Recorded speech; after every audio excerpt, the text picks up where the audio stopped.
Pour revenir sur le concept du rajeunissement facial global et du remodelage facial global, on peut résumer ce concept en parlant des procédures très invasives et des procédures peu invasives.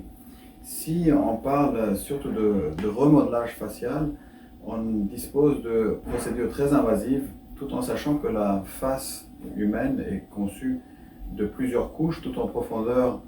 On a bien sûr les os, après sont suivies les structures par des ligaments, par une couche musculaire qui fait l'expression faciale. Par-dessus cela, on retrouve la graisse et finalement la peau.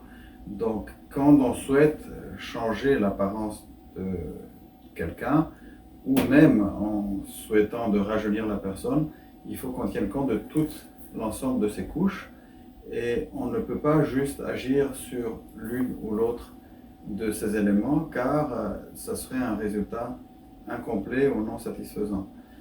Si on se tourne vers les parties fondamentales, c'est-à-dire les parties les plus invasives, structurelles, qui agissent comme une architecture profonde du visage, on retrouve ici des incisions cutanées qui sont suivies par des ostéotomies, c'est-à-dire on peut couper les os pour remonter les pommettes, changer l'apparence des pommettes, pour dans certains cas changer l'apparence des mandibules, de la mâchoire et bien sûr du nez.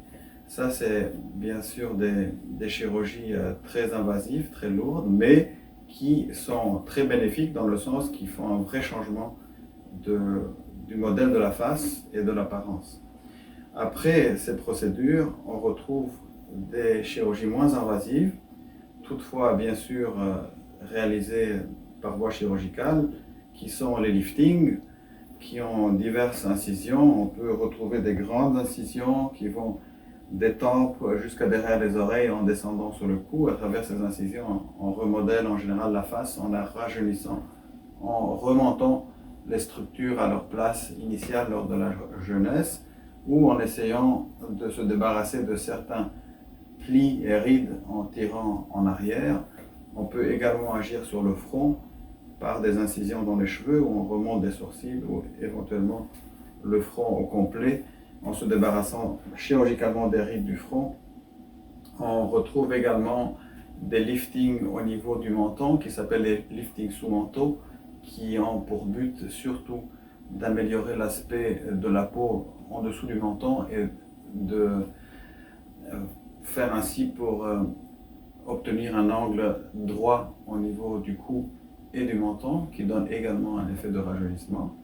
Si on passe après ces interventions qui restent toutefois invasives, on peut passer à des interventions moins invasives qui sont les réinjections de graisse autologue, c'est-à-dire les transferts de graisse qui se font toutefois également au bloc opératoire. On prélève de la graisse dans d'autres parties du corps humain, on les processe sur la table d'opération dans différents appareils et on réinjecte cette graisse qui, elle va rester de manière définitive dans le corps humain. On les injecte dans des endroits où il y a besoin de graisse, notamment la partie centrale de la face perd chaque année plusieurs grammes de graisse et elle se déflétrit avec l'âge. Donc on va essayer là aussi de restituer le volume dans les pommettes, dans les rides, éventuellement même sous les sourcils et dans les tempes classiquement. Ceci sont des zones qui avec l'âge perdent leur habitat graisseux. Il existe maintenant des procédures moins invasives comme tout simplement les injectables. Les injectables, comme j'avais déjà expliqué dans le film concernant ces choses, se divisent en neuromodulateurs et en agents de remplissage. Avec ces deux types d'injectables, on réussit quand même à donner un aspect de plus de fraîcheur, de plus de repos au niveau de la face, également de remplir certains volumes. Le problème avec les injectables, si on peut le nommer ainsi, c'est qu'ils ne sont pas pérennes. C'est des produits qu'on pourrait nommer biologiques, mais ils ne sont pas pérennes, c'est-à-dire après quelques mois ou quelques années, ils vont disparaître, être résorbés et il va falloir recommencer à réinjecter.